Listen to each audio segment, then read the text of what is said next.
Welcome to Occult Archives. We always talk about these books, the ones that have, sent shivers down people's spines for centuries. Yeah, the ones that were maybe even kept under lock and key. Right, exactly. But we're not just going to leave them gathering dust on some forgotten shelf, are we? No. We're diving in. We're going to see what all the fuss is about, crack them open, and see what secrets they hold. I love that. So, these books, they run the gamut. You got your grimoires, promising all sorts of arcane knowledge. Then you have these ancient texts hinting at, like, whole realities that are just beyond our everyday experience. Like literally beyond what we can see and touch. Totally. And for this deep dive, we're going to tackle one that attempts to do both. I mean, it tries to map out these unseen worlds in a really systematic way. We're talking episode 162, The Hidden Cosmos, Rudolf Steiner's vision of occult science. Ah, Steiner. Now, there's a thinker who wasn't afraid to go deep, was he? No, he wasn't. And his main work that we're looking at is, well, it's called Outline of Occult Science. And it's really striking, how seriously he takes this task. It's almost like he approaches these so-called supersensible worlds with this scientific rigor, like a researcher meticulously studying the physical world. He really tries to establish this framework for understanding, and he does it through logic, through reasoning. Exactly. And it's fascinating because right from the get-go, Steiner acknowledges that his approach might, ruffle some feathers, especially for those who are firmly rooted in a more conventional scientific way of thinking. Oh, absolutely. He knows some of the language he uses, the concepts he puts forward. They might not sit comfortably within, the established scientific paradigm. Right. And he even specifically mentions heat as an example. He says, look, how I use this term heat, it might not perfectly align with how modern physics defines it. And it's almost like he's saying, I get it. There's going to be some, semantic discrepancies here, but trust the process. Yeah, like hang in there with me. And he actually goes a step further, and he talks about his own background in physics. He was really into the mechanical theory of heat. He studied guys like Mayer, Helmholtz, Joule, Clausius. Big names in the field. Huge. Yeah. And he seems to be implying that all that groundwork actually informs his later exploration of these non-physical realms. So, yeah, he's not just dismissing established science. No, and it's important to stress that Steiner isn't trying to say that science is wrong. He's very clear that his aim isn't to disprove scientific progress. What he's doing is he's proposing this additional perspective, this framework, that he believes can actually exist alongside scientific inquiry. Right. He's not saying throw out your textbooks. He's saying here's another lens to look through. And, a full reconciliation of these two perspectives, that would be a massive undertaking, but it's not his goal here. Yeah, it's like he's laying a foundation. Yeah. And he leaves it to others to build upon it, if they're so inclined. And, what I find really interesting is that he doesn't demand blind faith. He's not saying, just take my word for it. In fact, he actively discourages that. Oh, yeah. He's actually appealing to what he calls cautious readers. These are the people who are going to engage with his ideas, test them, see if they hold up in their own understanding of the world, their own life experiences. He's basically saying, don't just believe me because I said it. Go and figure it out for yourself. Exactly. For Steiner, the value of his work hinges on this idea of sound, unbiased reason, not just accepting things blindly. And he's walking this fine line. He is, isn't he? Between, like, genuine insights into this, supersensible realm and, well, the potential for delusion, superstition, all that stuff that's, always kind of swirling around these topics. Exactly. So that's what we're trying to do in this deep dive. We're not here to say whether Steiner is right or wrong. We're not putting him on trial. We're diving into this outline of occult science to try and understand his framework for these unseen worlds and the methods of what he calls occult research that he outlines. Okay, so where does he even begin with this? I mean, how do you even start to map out these hidden dimensions? Well, Steiner is very clear about this. He says occult science has to start with what he calls illuminating the spiritual world. Okay, so we're not starting with, like, spells or rituals or anything like that. No, not here. We're starting with understanding, knowledge. So the first part of our exploration is going to focus on what Steiner believes can be known about these unseen realms through this kind of rigorous occult research. We're going to talk about the parts of us that are, subject to death, the parts that are immortal, and how we as humans fit into this much grander cosmic picture. Big stuff. Right. Big stuff. And one of the interesting things about Steiner is the way he structures his presentation. He very deliberately chooses to describe the results of what he calls clairvoyant observation, before he even talks about how to achieve that clairvoyant state. So he's kind of giving you the answers before he tells you how to solve the problem. In a way, yes. And his reasoning is actually quite interesting. He believes that by first describing what these supersensible worlds are like, by giving you a sense of the findings, it actually makes it easier to understand and maybe even develop the ability to perceive them directly. Okay, so it's like if you can wrap your head around the concept, it might be easier to actually see it for yourself. Exactly. And he takes us even further, saying that even without this clairvoyant ability, you can still arrive at a conviction about these spiritual realities. He stresses the importance of describing these things in a way that can be grasped through logic. The key, he says, is being willing to set aside your biases, your preconceived notions. You got to be open-minded. Yeah, you have to kind of clear the deck, right? Like start fresh. Exactly. So, okay, let's get into some of the specifics of Steiner's framework. He starts with this fundamental distinction between what he calls the manifested and the hidden elements within a human being. So the manifested, I'm guessing that's our physical body, the stuff we can all see and touch. Right, the tangible, the material. But Steiner argues that there's also this hidden aspect to us, something that's, and this is his word, in a constant state of war with the forces and materials of the physical mineral world. So there's this ongoing battle happening within us that we're not even aware of. That's what he suggests, and he says this is where clairvoyant perception becomes essential if you really want to understand what's going on. Okay, so this hidden element, what is it exactly? This is where Steiner introduces the concept of the etheric body, or sometimes it's called the vital body. Now, it's important to be careful with the word body here. Right, because it's not like we're talking about another physical body, Yeah. right? Like under our skin or something. Exactly, and Steiner emphasizes that it's not a body in that sense. But for someone with clairvoyant abilities, this etheric body, it has a higher degree of reality than the physical form. It's more real, in a sense, than the body we can see and touch. Yeah. That's a bit mind-bending. It is, and you can imagine the pushback he gets from a strictly materialist perspective. The idea of an etheric body. It just doesn't fit within the worldview. Right, because materialists see living things as, complex machines, essentially.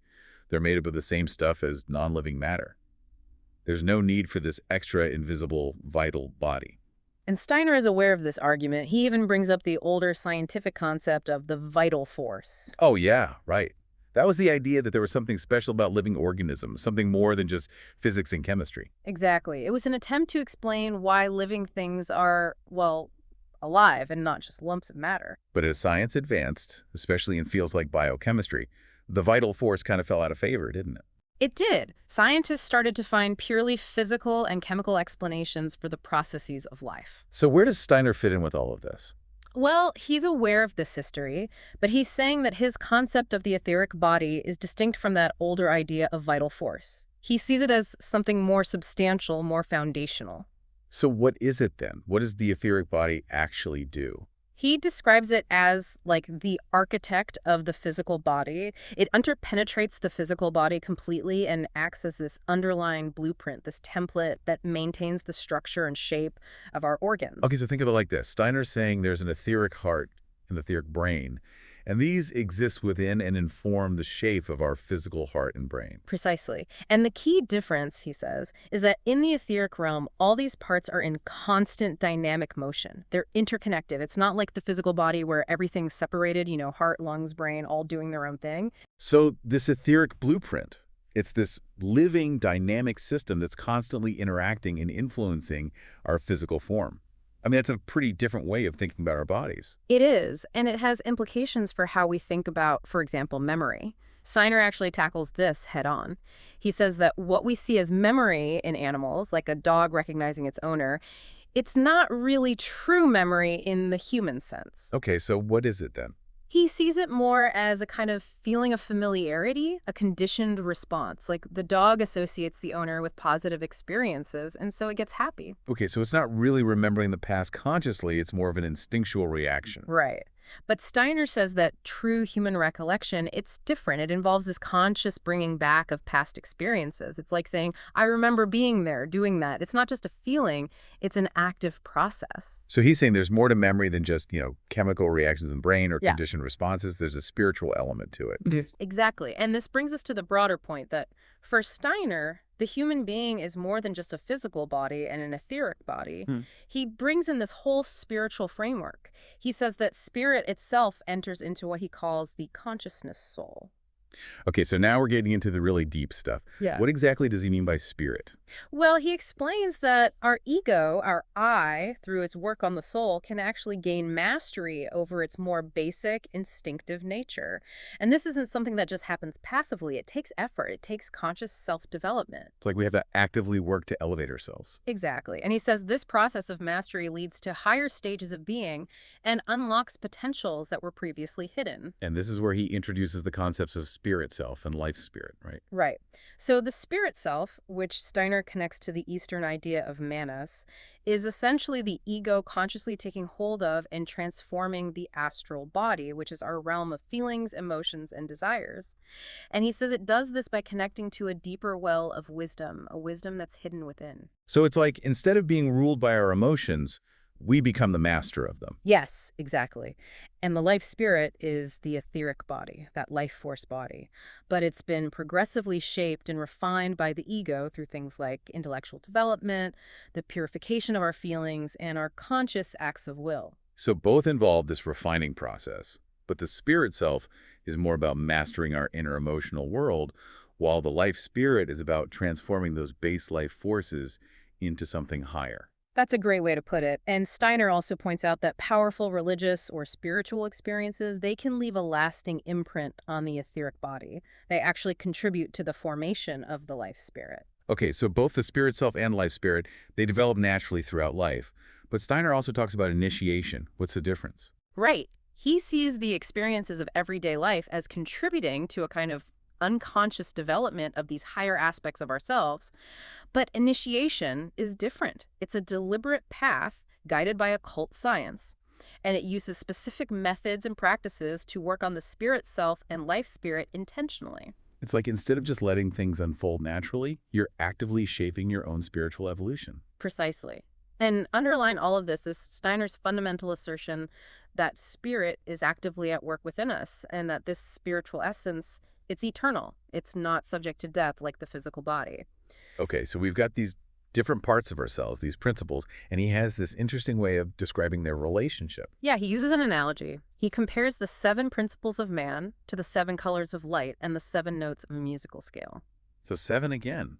It's funny how that number pops up everywhere in these traditions. It is, but Steiner's not saying this is some literal scientific correlation. He's using this analogy to point to the underlying harmony and unity of our human nature. He's basically saying we're like these intricate, multi-layered beings, and there's a kind of cosmic music playing within us. Exactly, exactly. And he anticipates that someone might say, wait, there are more than 7 colors in the spectrum. Right, like what about ultraviolet, infrared, all those colors we can't see? And he uses that very point to say, well, in the same way, the human being extends beyond what we can ordinarily perceive, both physically and spiritually. Okay, so let's shift gears a bit and talk about some more everyday experiences. Yeah. What about dreams?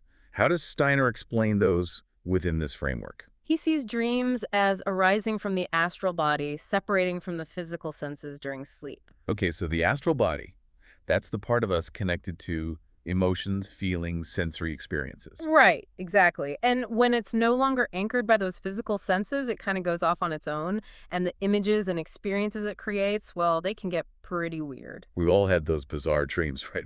The ones that make no sense when you wake up. Precisely. And Steiner says this is because the astral body, when it's not grounded in the physical world, it can't really relate those inner pictures to our external environment accurately. It loses its reference point. And he gives that example of someone dreaming they're both a failing student and a brilliant teacher at the same time. Right. And because they're detached from the physical senses, the ego can't unify those experiences. It's like 2 different people in the same dream. It's like the dream logic just goes out the window. Exactly. Now, what about the states of sleep and death? How does Steiner differentiate those? Well, for him, sleep is just the astral body being released from its connection to the etheric and physical bodies. Those two stay connected. So the link's still there, but the astral body's off doing its own thing. Right. But death is a more fundamental separation.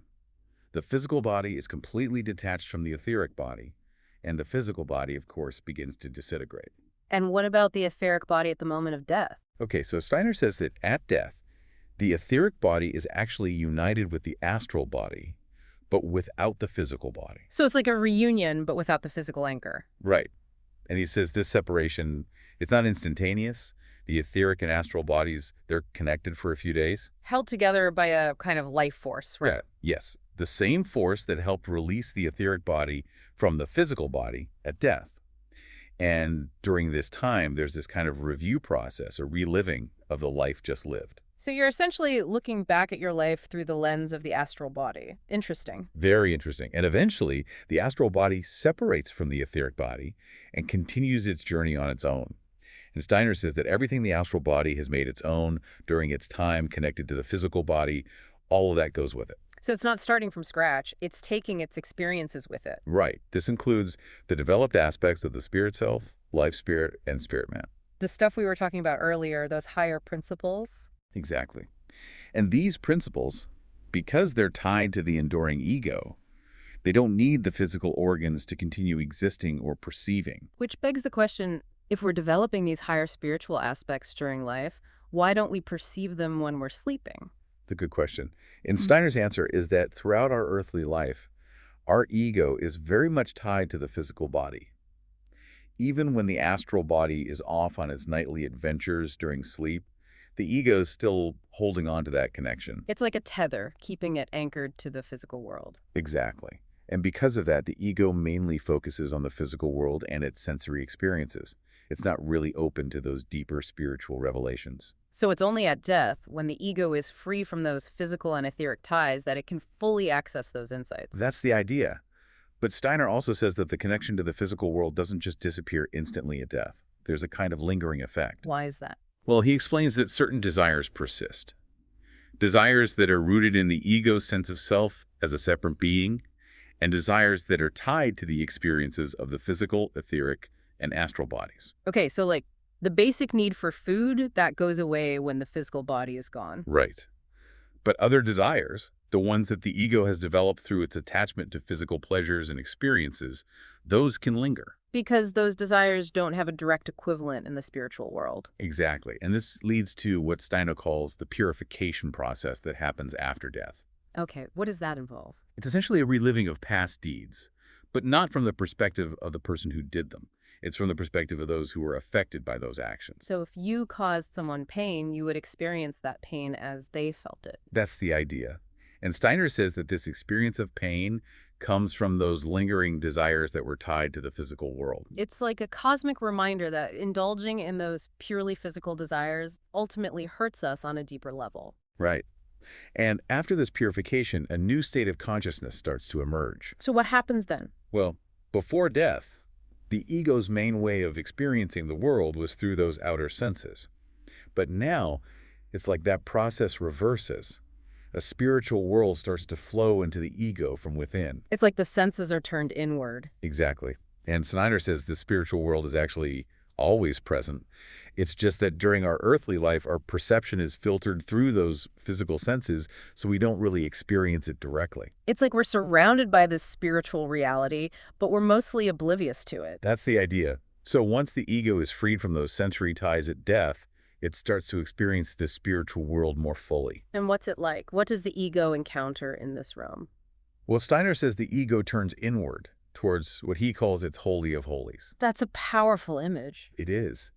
And this inward turning, it reveals the true innermost nature of the ego, something that was largely hidden by those constant sensory distractions during life. It's like finally seeing yourself clearly for the first time. Yes. And Steiner says this spiritual world is filled with beings and experiences that resonate with the ego's own essential nature.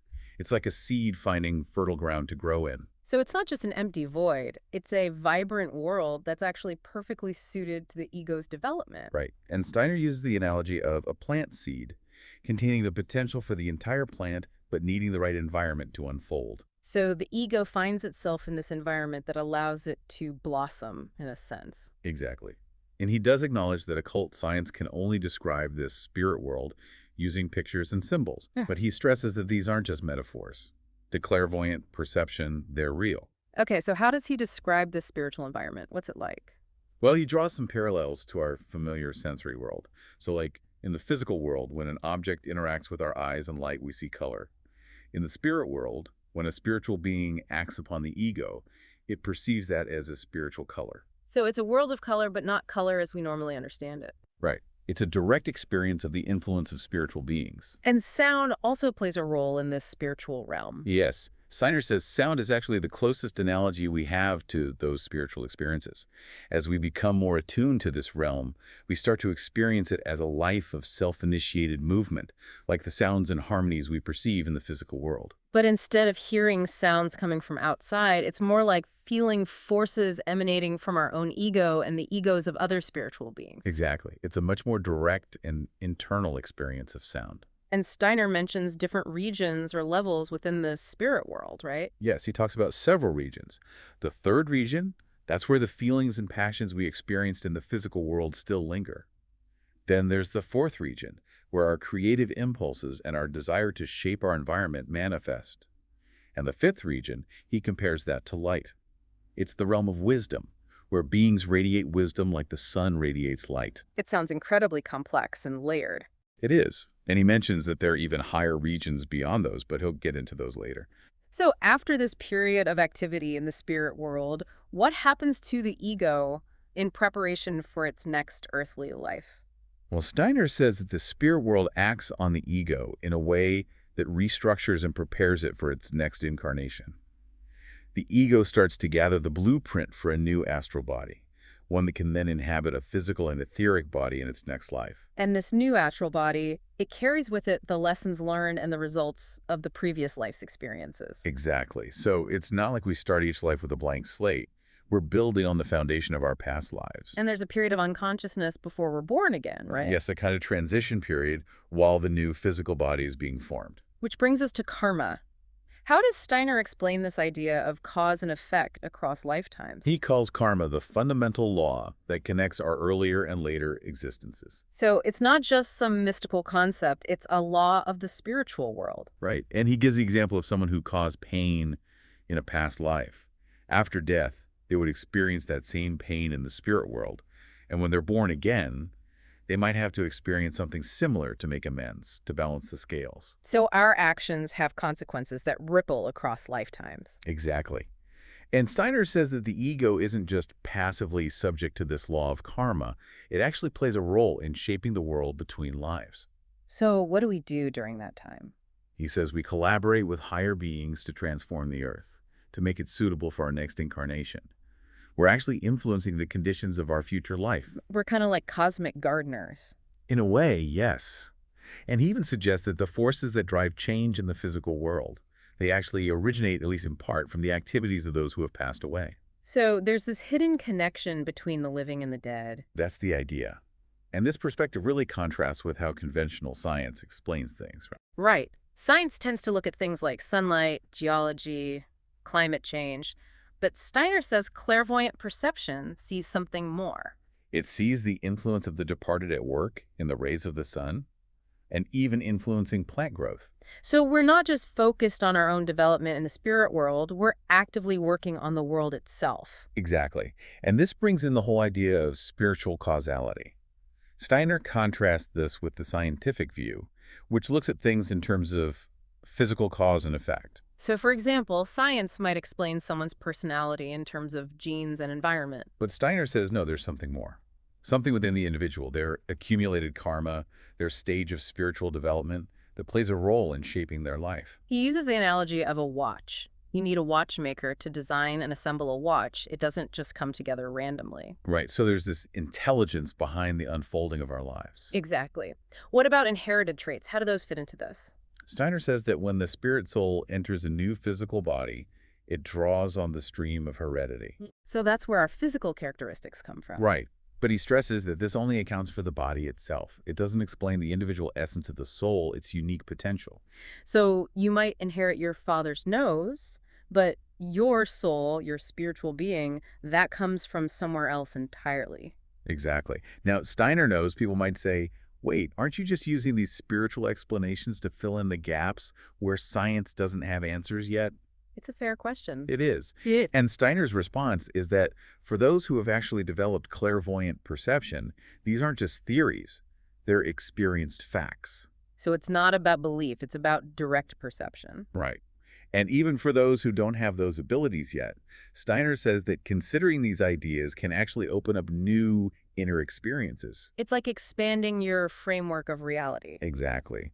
And it can help you see your life differently, to see purpose and meaning where before you might have just seen random events. He even quotes himself, saying, "The individual pre-exists as regards the fundamental form of his spirit."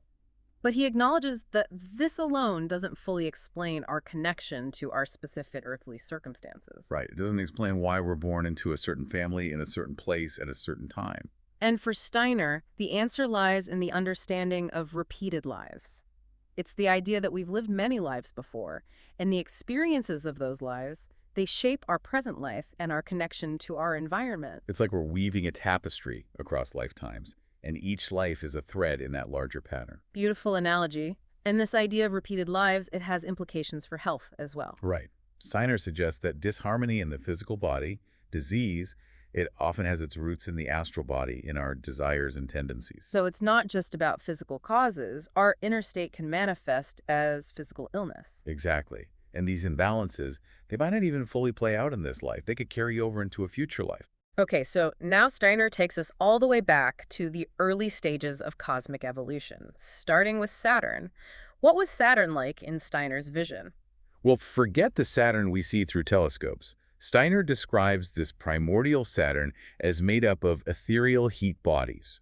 Ethereal heat bodies. What does that even mean? It's like the very first rudimentary stage of what would eventually become our physical bodies. It was a state of pure heat, but it was organized, it had a structure. Okay, so our physical form at its very root was heat. Interesting. And who else was hanging out on Saturn with these early human forms? Well, Steiner says there were beings there that didn't even need physical bodies as we understand them. So they were purely spiritual beings. Well, their lowest principle was an etheric body, but they also had spiritual principles that were higher than anything human beings currently possess. Okay, so way beyond our current level of development. Way beyond. And he describes this primordial Saturn as having a kind of spiritual atmosphere made up of these advanced beings. So it wasn't just empty space, it was teeming with spiritual activity. Exactly. And there was this amazing interplay between these higher beings and the heat bodies of early humanity. What kind of interplay? Well, Steiner says these beings projected their own spiritual principles into the heat substance of Saturn.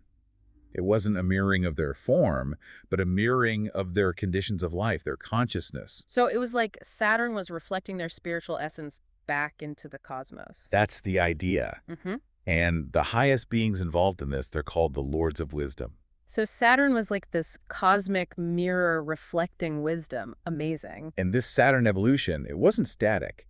It was driven by the activities of these different spiritual hierarchies, like the Lords of Will, the Lords of Motion, the Lords of Form. So there's a plan, there's a purpose to this unfolding. Exactly. And Steiner emphasizes that these spiritual beings, they were also evolving through this whole process. They have their own cycles of activity and rest. So it's a dynamic, evolving system. Everyone's involved. Right. And then comes the Sun evolution.